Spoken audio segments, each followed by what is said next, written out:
Boa noite. 20 acusados de crimes mostrados aqui em linha direta já foram parar na cadeia. A última prisão aconteceu menos de 24 horas depois do programa da semana passada. Luiz Carlos dos Santos, o Luizão, que matou a sogra e fez questão de que todo mundo soubesse, já está preso. Ele foi denunciado por um telespectador de linha direta. A prisão de Luiz Carlos dos Santos você vai ver daqui a pouco. Vamos agora ao primeiro caso de hoje.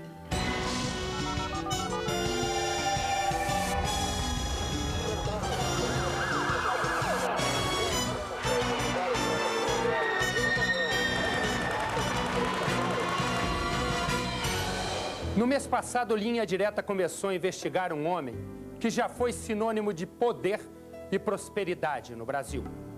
Quem não se lembra do consórcio Garavelo? Luiz Antônio Garavelo tinha 130 mil clientes espalhados pelo Brasil e outras 41 empresas. Passou todo mundo para trás. 100 milhões de reais. Não para aí. Ele é acusado de mandar matar o amante da própria esposa. Sexta-feira passada, Linha Direta o encontrou e Luiz Antônio Garavelo acabou atrás das grades. Luiz Antônio Garavelo foi preso em São Paulo e transferido imediatamente para o interior. Passou a ocupar ainda na sexta-feira uma cela na delegacia da cidade de Lins, onde vai responder pelo assassinato do amante da mulher. O réu nega o crime que é imputado a ele. Aliás, ele não tem razão alguma para ser o mandante do crime. Ele sabia das relações de sua mulher e nada fez. Se algo fizesse, seria muito mais natural que o fizesse logo que soube das relações adulterinas da esposa. Mas o homem que teria contratado, por ordem de Garavelo, 3 pistoleiros para execução, continua solto. Henrique Memberg. Apagou um pouco essa dor da gente, né? De querer saber quem era, e agora a gente tá... Embora não tenha mais meu filho mesmo, eu perdi tudo da minha vida. O casamento de Luiz Antônio e Deise Garavelo desmoronou definitivamente quando ela, uma das mulheres mais ricas do interior paulista, se apaixonou por um de seus guarda-costas. O guarda-costas amante acabou sendo fuzilado pelos pistoleiros.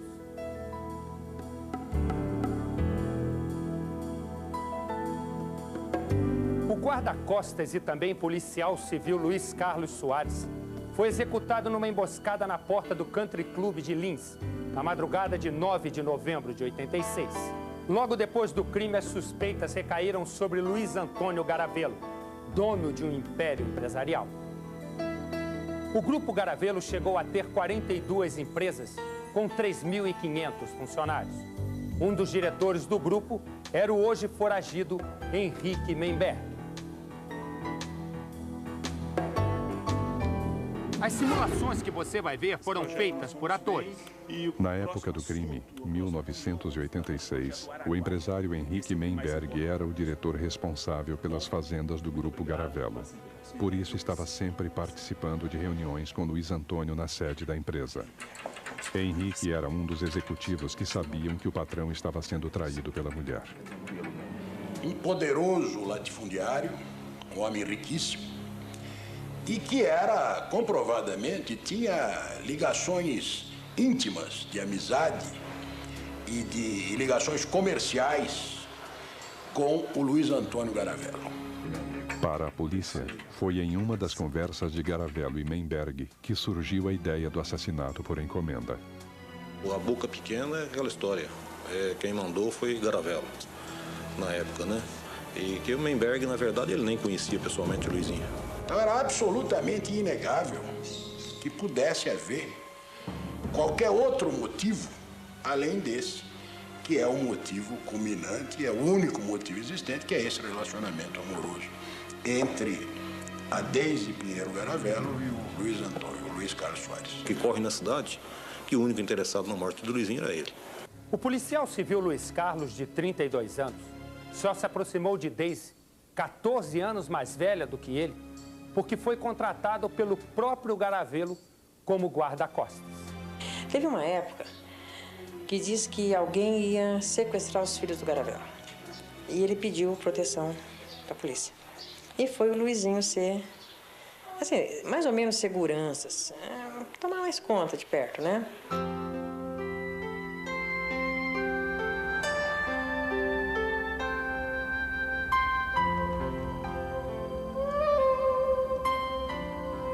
Se enturmando, se entrosando e acabou essa paixão louca que acabou levando ele.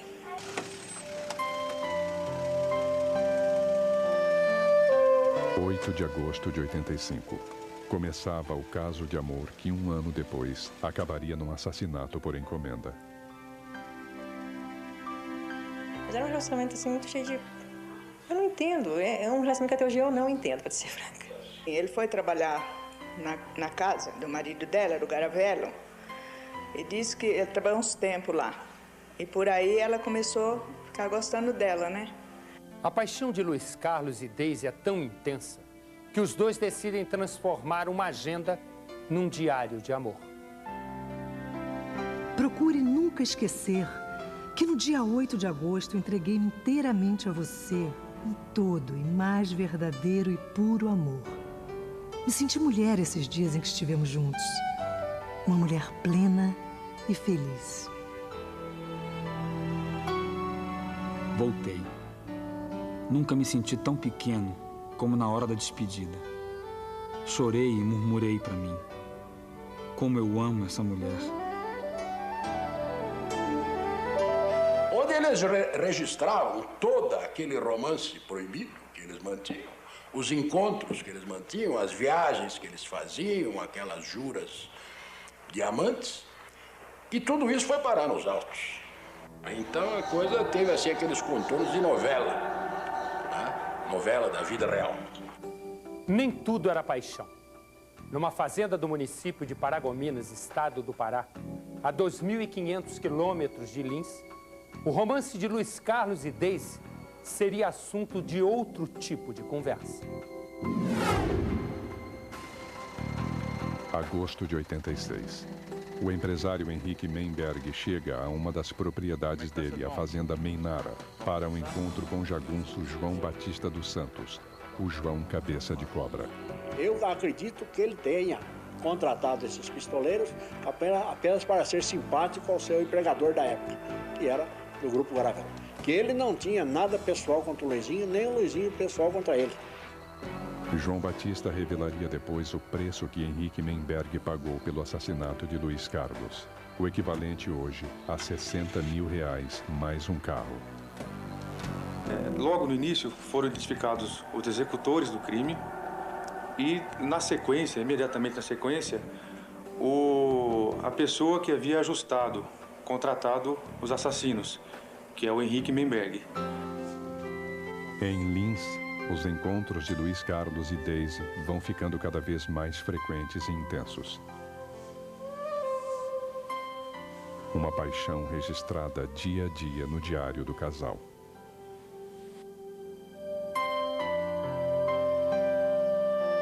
Teu corpo é um looping de montanha-russa. Me dá vertigem só de pensar em te amar.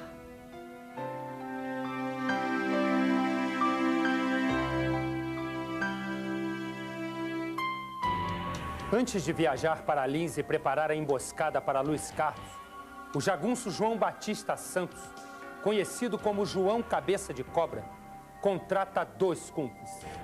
João Batista contrata Valber Nascimento Silva, conhecido como Magno ou Galego, e Ocean Pereira Machado. O primeiro passo para o crime é dado numa farmácia de Anápolis, em Goiás.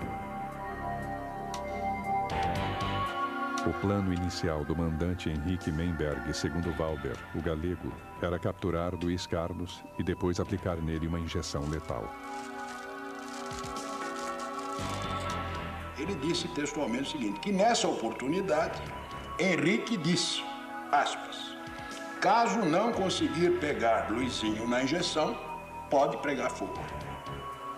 Essa ordem macabra dada pelo Henrique. Então, havia de se conseguir de qualquer forma a morte do Luizinho. Seria uma maneira de não deixar vestígios, pois daria a entender que teria sido uma morte natural.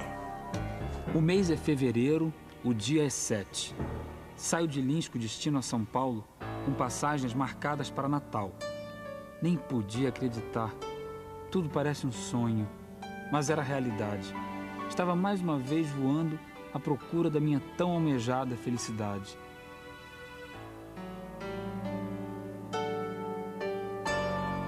O barzinho à beira-mar, no Rio Grande do Norte, é apenas um dos lugares especiais que os dois escolhem para se encontrar.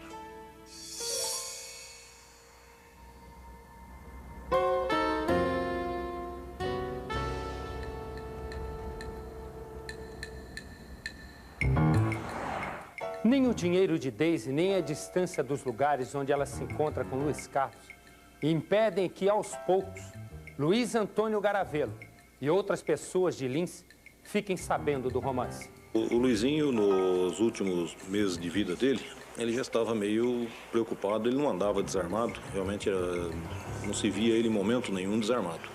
Luiz Carlos perde o emprego de guarda-costas e começa a ficar com medo. E ele passou a ter medo de tudo. De tomar uma injeção, ele tinha medo. Ou eu fazia, então ele não tomava.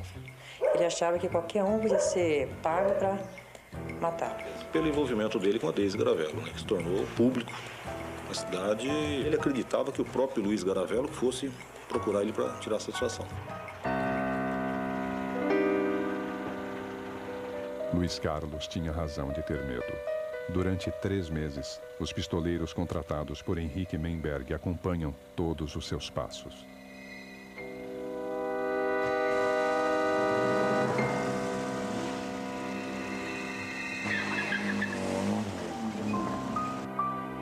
Éramos alvo de comentários por toda a cidade.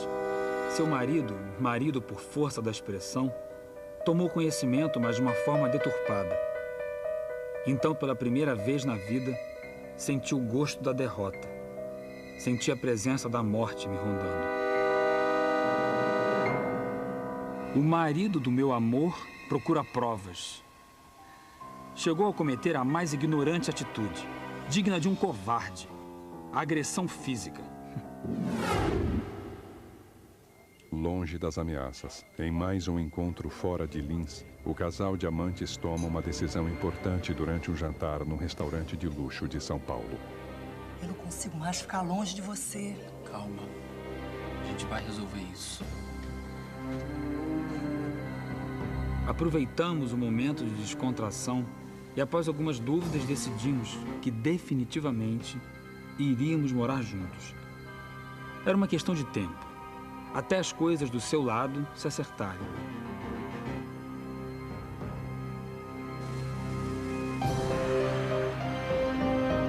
Muitas pessoas acham obsceno uma mulher mais velha beijar e amar um homem mais jovem. Mas eu até pago esse preço pela minha verdadeira felicidade. O plano de viver juntos não dá certo e é substituído por outro, mais urgente e mais doloroso. Em 96, Luiz Carlos e Daisy fazem mais uma viagem. Para a família, ela diz que é um final de semana em Petrópolis, no estado do Rio. Ela que tinha que dar o respeito, porque ela era uma senhora casada. Ela era um solteiro, era um moço solteiro. Na verdade, Daisy está numa clínica clandestina de aborto, interrompendo uma gravidez indesejada. Gostava do marido, não se dava com o marido, se virasse, desquitasse. Não há tempo para separação. No dia 8 de novembro de 86, os 3 pistoleiros contratados pelo empresário Henrique Menberg e hospedados no Hotel Paulista, no centro de Lins, decidem que chegou a hora de matar Luiz Carlos. João Batista, Valber e Ocean não chamam muita atenção enquanto estão no hotel, mas vão cometer um erro que, um mês depois do crime, vai levar a polícia até eles.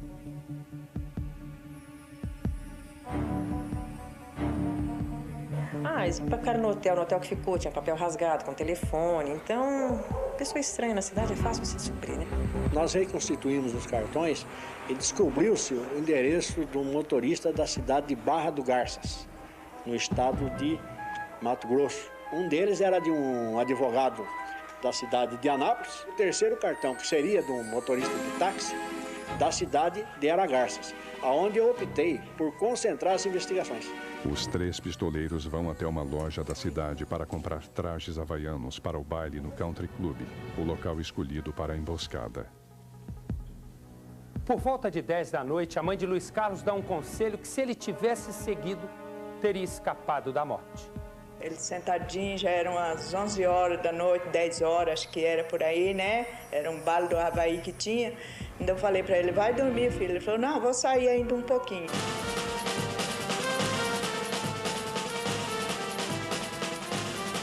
No início da madrugada, Luiz Carlos mais uma vez enfrenta os olhares e a curiosidade de todos. Daisy está no baile com o marido. E ele disse que ele talvez fosse na madrugada porque ela estaria no baile com o marido. Eu pedi para que ele, então, não fosse, que estava preocupada, que estava com medo. Por vingança, espalharam por essa cidade burguesa o nosso caso, fazendo com que toda a família do meu amor tomasse conhecimento dos fatos. E era um baile assim que a sociedade inteirinha estaria lá. Ele sabia disso. Então ele achou que ali jamais alguém o mataria. Tento ligar para você, mas não consigo. Pois você ou deve estar cheio dos meus telefonemas, ou pintou um bom programa e deixou o telefone desligado. E nisso as vizinhas disseram que via esse carro rodeando. E nisso, quando passava em frente da minha casa, tinha um atrás, um homem, que levantava a cabeça, né? Aí foi quando ele foi e seguiram. Olha o carro do homem aí.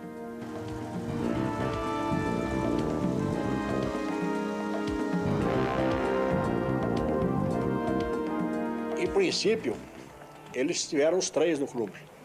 O Magno, o Ocean e o João Batista. Aguardando que o Luizinho saísse do clube. Daisy, você é uma mulher que eu queria e sonhava. Uma mulher que me ensinou a amar. E me amou como jamais eu poderia imaginar.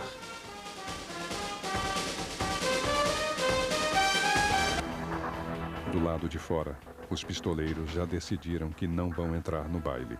Eles preferem aguardar por Luiz Carlos, mas surge um imprevisto. Aí eles foram vistos ali.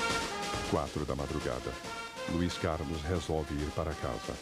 O assassinato encomendado a 1000 quilômetros de distância por Henrique Menberg vai acontecer. O João Batista retirou-se para o hotel, que achou que ia amanhecer o dia e o Luizinho não saísse do baile. E os 2 permaneceram, o Ocean e o Valber.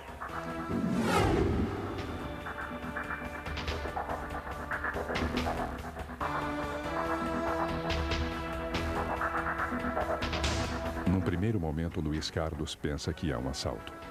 Aí isso que ele falou, vocês querem o carro, pode levar, né? O dinheiro não tem, quer o carro, pode levar. Não era nada o carro, né? A seguir, o amante encontra a morte.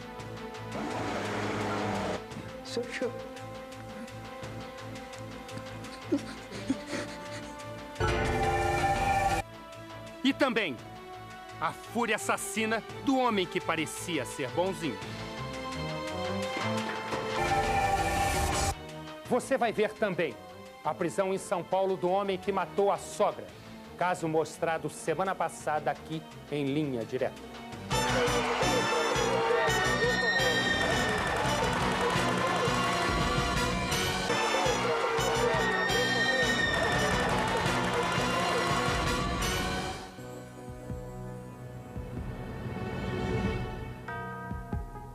Que o plano, segundo o galego Valber, que é esse pistoleiro sanguinário, seria levar Luizinho no próprio veículo do mesmo, um Fusca branco, e após aplicar-lhe uma injeção na veia, frasco de cor branca, que segundo o galego provocaria a morte em 30 segundos sem deixar vestígios, pois daria problemas cardíacos. O plano de levar Luiz Carlos não vai dar certo. Valber saca o revólver e dá o primeiro tiro. Luiz Carlos começa a correr de volta para o clube. Valber dispara o segundo tiro, desta vez pelas costas. As pessoas mesmo eu não vi, eu só vi o carro mesmo saindo. Eram dois homens. Eu não recordo. Eu vi o carro. Aí eu vi uma pessoa correndo por trás da quadra de tênis, né? Uma pessoa correndo em direção à portaria do clube, onde havia um carro da Polícia Militar. Eu vi uns 2 ou 3 disparos. Eu até ainda comentei, não deve ter acertado, porque senão a pessoa não estaria correndo daquele jeito, né? Deu marcha ré em alta velocidade, levantou poeira e saiu em seguida por uma antiga porteira que existia aqui nessa saída do clube.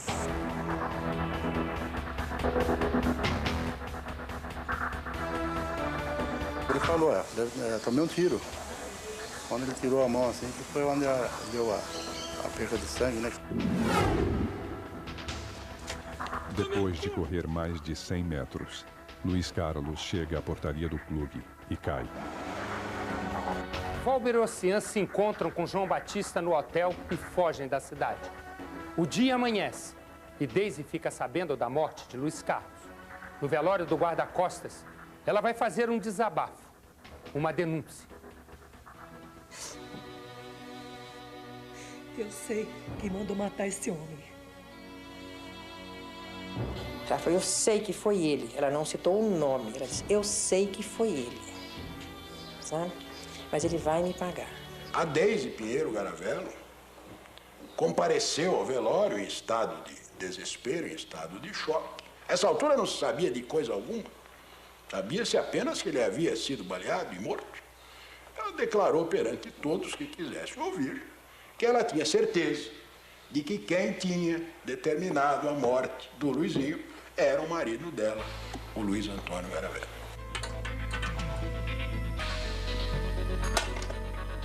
O pai de Luiz Carlos passa mal ao saber da morte do filho. Daisy Garavello, desesperada, tenta o suicídio, tomando uma grande quantidade de comprimidos. No dia em que Luiz Carlos é enterrado, os pais dele, a amante milionária e o marido traído, acabam se encontrando no mesmo hospital. O pai do Luizinho ficou internado no 506. A hora que eu acabei de internar o pai do Luizinho, fiquei sabendo que a dona Daisy estava internada no 508, se eu não me engano. Eu vi ela, sabe onde? No hospital. Nós estávamos no quarto, ela queria ir lá, o marido dela estava com ela no quarto, ela queria me ver. Então, a enfermeira, o marido dela, levou ela até na porta. A enfermeira entrou com ela. Aí ela me abraçou muito, ainda minha filha achou muito ruim dela ter ido lá, né? Nessa hora ela foi.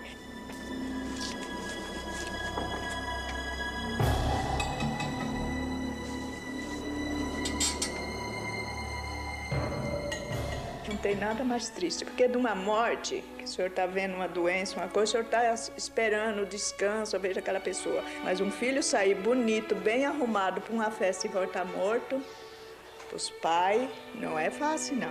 Esse dinheiro que eles ganhou para fazer isso, nunca, tem fé em Deus que nunca vai pôr eles para frente. Nunca, né? Esse dinheiro que eles pagou para eles podem um dia ainda vir pedir um prato de arroz e feijão aqui na minha porta. Os cartões rasgados deixados na lixeira do quarto do hotel levam a polícia aos assassinos. Exatamente um mês depois do crime, os colegas de Luiz Carlos na delegacia de Lins conseguem prender Ocean Pereira Machado, de 26 anos, em Anápolis, Goiás. 9 dias depois, João Batista dos Santos é preso em Brasília. Valber Nascimento Silva, o homem que atirou em Luiz Carlos, nunca foi preso. Há duas versões sobre o destino dele.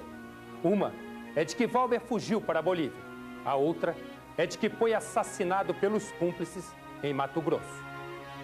São boatos. Inclusive, se existem essas notícias, há também notícias que ele teria sido preso em outros estados. O empresário Henrique Menberg, sócio de Luiz Antônio Garavello, nunca foi preso, apesar de ter sido condenado a 12 anos de prisão como o homem que contratou os pistoleiros. Ele apelou da sentença, mas a justiça manteve a condenação. Homem rico e dono de várias fazendas, Henrique Menberg está foragido. É por isso mesmo, porque ele é rico empresário que a polícia está desprezando a gente aqui que é fraco, que se fosse talvez um milionário já tinha ido atrás, né? Só choro.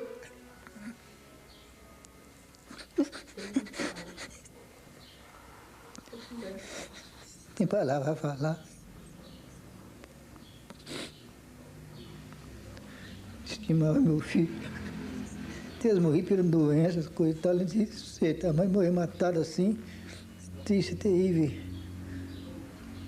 Inocente, só por causa de uma mulher. Porque o Caravel largasse essa mulher, mandasse ela pastar, não tirar a vida do meu filho. No dia 20 de julho de 94, o Banco Central decreta a liquidação extrajudicial do Banco Garavelo.